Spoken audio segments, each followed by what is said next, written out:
Good morning. What is that? Oops, wrong way. Good morning. Good morning, good people, fellow humans. Today is Wednesday, November 12th, 2025. Running a little bit behind today, making my bark. No, it's not really called bark. It's called my everyday dose of non-coffee coffee, non-coffee. So now I'm doing my frothing. But today is the 12th of November. This month is almost half over. Next week, today, Wednesday of next week, is our annual Thanksgiving luncheon, our third annual Thanksgiving luncheon. Got to round up the people for that. Try to get as many people there as we can. All of our turkeys, that's an interesting term. Okay. Get my little cup. Bonk. I'm going to stop doing that.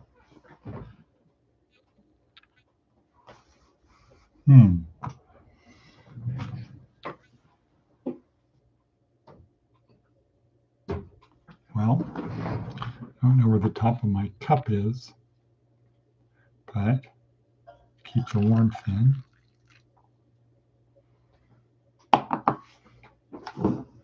See how it is when you have routines and you don't do them, you get discombobulated or a little bit thrown off the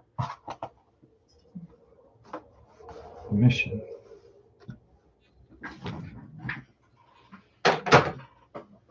Okay, now we're ready to start. Today is Nicole. Good morning, Nicole. Good morning. I have a Chromebook back there for you under the peloton. Okay, so today is day 3 in week 2, or for people in Pahrump, week 2, day 3. Week 2, day 3. Inside my skull-sized kingdom, the RAS, the reticular activating system. This is the law of attraction. This is where prayer works. This is where you throw it out to the universe and it comes back. A little part of our brain at the top of the brainstem, a bunch of neurons about the size of our little finger that acts as a filter for information coming in. More about that later. Right now, our theme of today, Prime the RAS. Okay, cool. Looking at our worksheet, advice from an 80-year-old. Choose your life's mate carefully.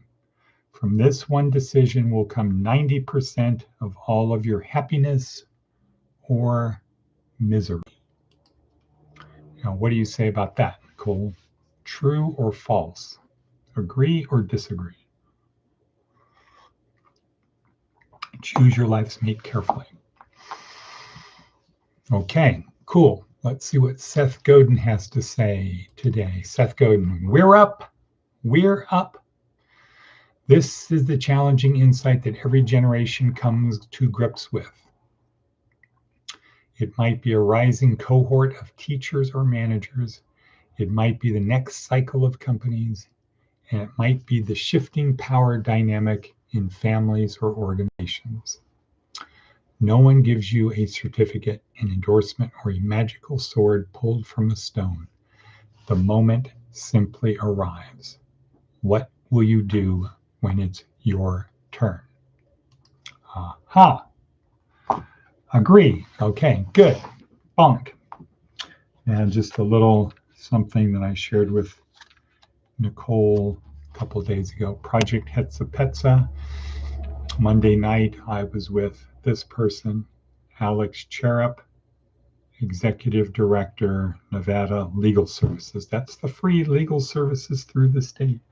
He's the top dog, top diggity dog. Talked to him about Hetzapetza. He said, call me. Well, I was standing right in front of him. Actually, he didn't do that. He said, wow, give me a call. Yep, I've got somebody up in Pahrump in Nye County. Maybe I'm going to be hiring someone else. I said, we want to do a thing here. And mentioned Judge Scotty. And he said, yes, I know Judge Scotty in a positive way. So there's where we at. Hetzapetza. How does that sound when you say it out loud? Hetzapetza. Hetzapetza, everyone. No. Okay. So, oops, what happened? Okay, there we are. We're up. Let's just finish on that. Seth Godin, we're up. Okay, so what do they say? If you stay ready, you don't have to what?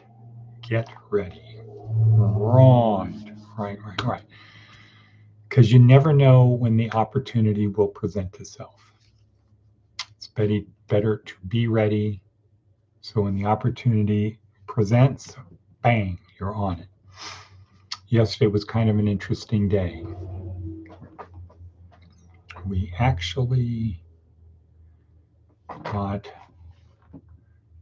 3 people in housing yesterday, and then last night at dinner, a call from a 4th. What?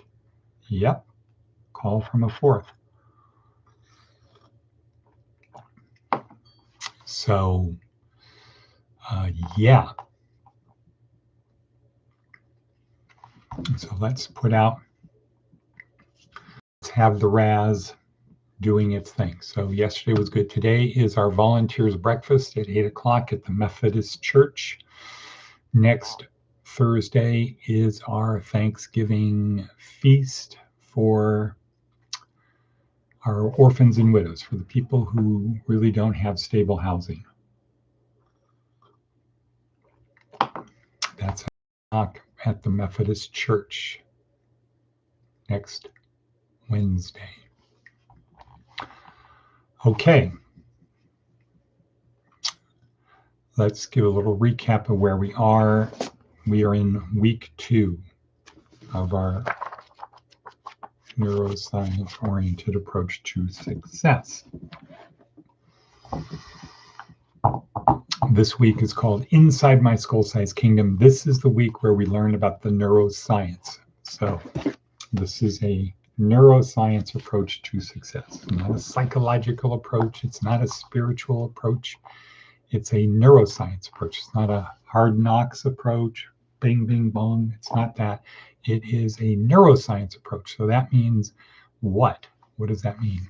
That means what's actually happening in your brain on a cellular or subcellular level. What's actually going on in your brain. Think about it this way. Here's the difference between a neuroscience approach to learning how to drive a car and a psychological approach, a psychology approach to learning to drive a car. In a psychology approach to learning to drive a car, the thing would be, hey, I'm going to use Nicole. Hey, Nicole, we're going to get you the best driving instructor to help you learn to drive the car. Sounds good, right? Instead of having your dad or your neighbor teach you how to drive a car, you have the best driving instructor to teach you how to drive a car. And the driving instructor will teach you how to drive the car. That's kind of like how driving school works right now, right? Maybe you have to read something, but you get in the car and somebody's sitting next to you and they're making sure you're doing it right, asking you questions, telling you what to do. And if you have a good driving instructor, there's a difference between a good driving instructor and a bad driving instructor, right? So there's this hierarchy, and there is the conceivably best driving instructor. We're going to get you the best driving instructor. That's the psychology approach to doing it. And that person is going to teach you how to drive a car. So you're going to drive a car. Now, a neuroscience approach to learning to drive a car would be, first, we're going to understand how the car works. We're going to understand about the engine. We're going to understand about the brakes. We're going to understand about the transmission, etc. We're going to learn about that. And then we're going to let you drive the car. Once you know how the brakes work and everything works, the engine works, not as a mechanic, but just how they work. And the big difference is when something goes wrong, who's better prepared? Who's better prepared when something goes wrong? The person who had the learn how a car works, right? You're driving along and you hear clink, clink, clunk. If all you know how to do is drive a car, you don't know what that means. Is it bad? Should I stop? Should I do this? What should I do? You don't know. However, if you know how a car works, you might be able to test a few things and be able to figure out, what do I need to do now? And maybe you hear clink, clink, clunk, or maybe you hear clink, clunk, clink. And the person who knows how the car works is better able to deal with it. And isn't that the case in life, right? It's not when things are going right, it's when things are not going right that we need to know what to do next or what to do now.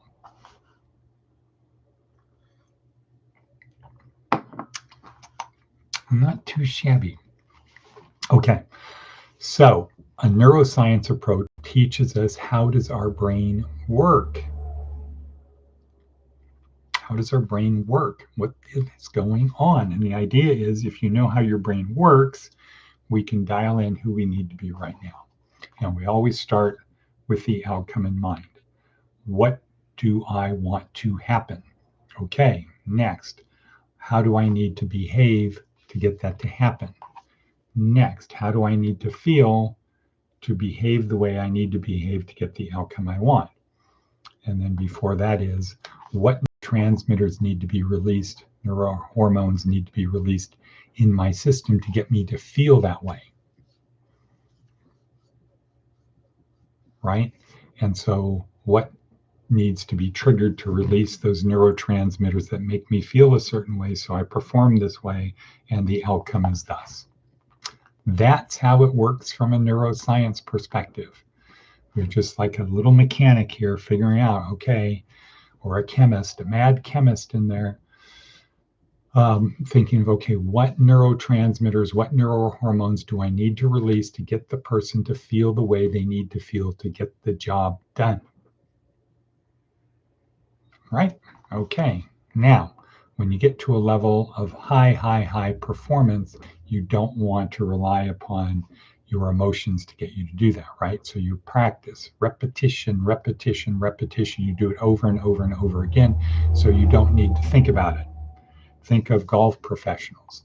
They practice the shot because they don't want to use emotions to help them do it. They want to be a robot. When you're a Navy SEAL or a Delta operator, you don't want to think about aim. Okay, aim, breathe, pull the trigger.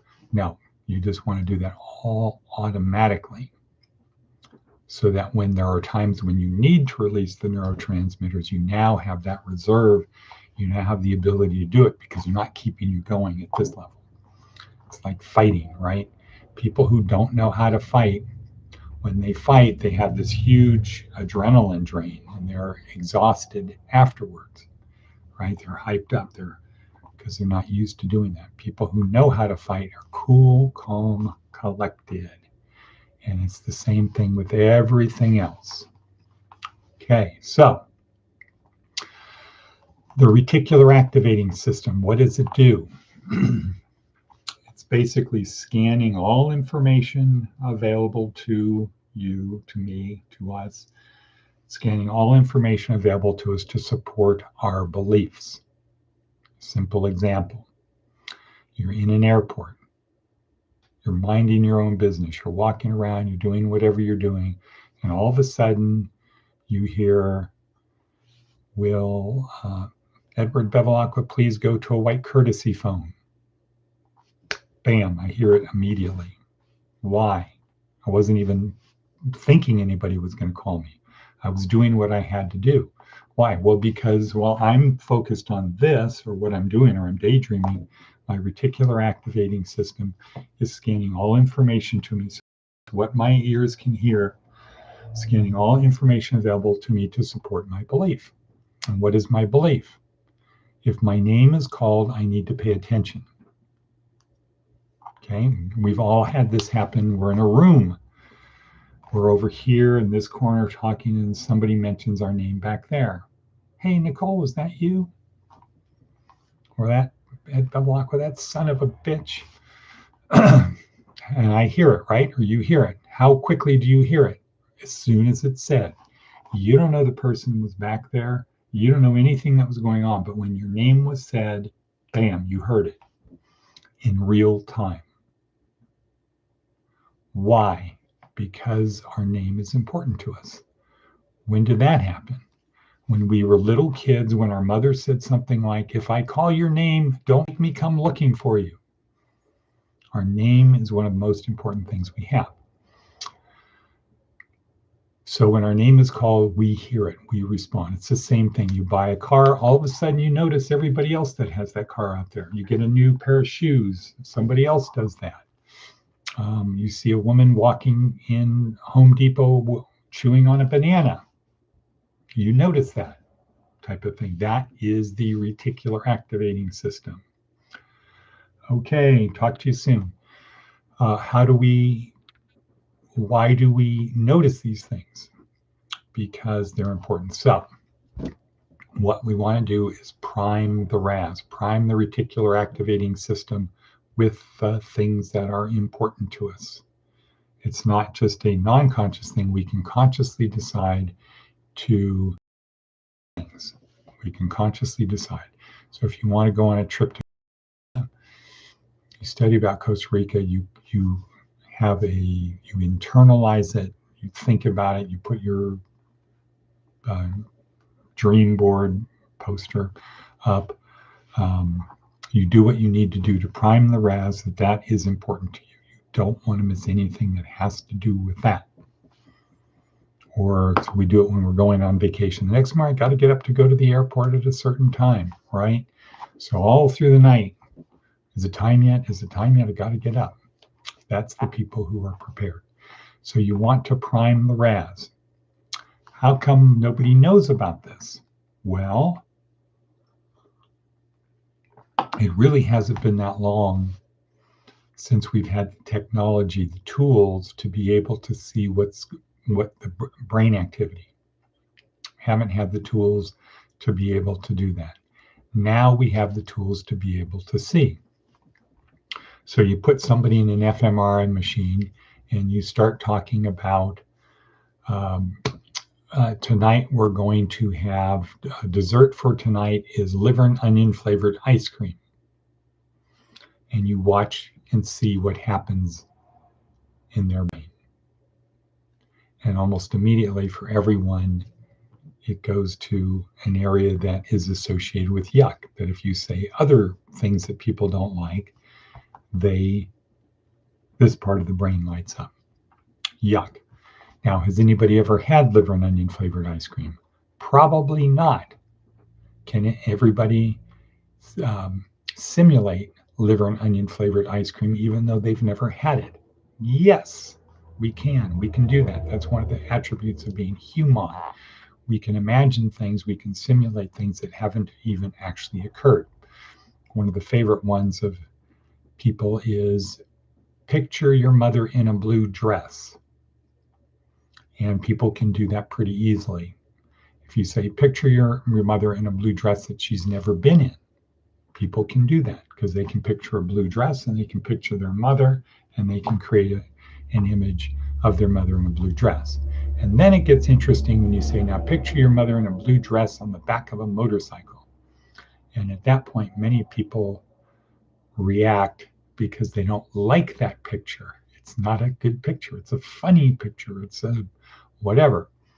Okay, that is the RAS. That's the reticular activating. Well, the reticular activating system is the thing that notices that. So we want to identify what are the things that are important to us and prime our RAS so that anytime any of our senses can, um, so our RAS is constantly scanning all information available to us to support our beliefs.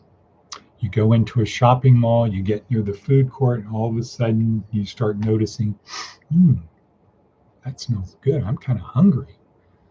Why? Because the Cinnabon place is putting the smell of butter and cinnamon and sugar into the room, attracting people on a non-conscious level because we have a belief that that tastes good. Okay, gonna say cut. Time is up. Time is racing. We've got to do some editing here. And Shivas and Shalom.